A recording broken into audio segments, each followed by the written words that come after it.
Nakaligtas ang lahat ng Filipino seafarers na sakay ng dalawang barkong inatake ng Iran noong nakaraang linggo.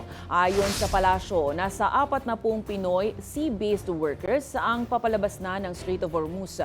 Kabilang dito ang 21 Pilipino sa Singaporean-flagged MV Ever Lovely kasama ang kapitan ng naturang barko.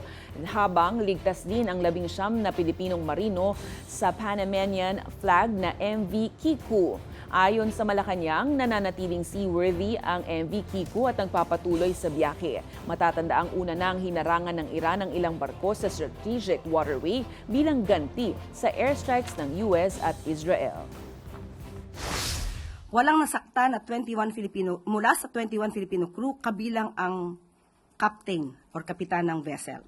Nanatiling seaworthy ang vessel at nagpapatuloy ng biyahe. Inaasahang makakarating ang MV Ever Lovely sa Singapore sa July 5. Nananatiling seaworthy ang vessel at nagpatuloy sa biyahe. Walang nasaktan na 19 Filipino sailors na sakay nito.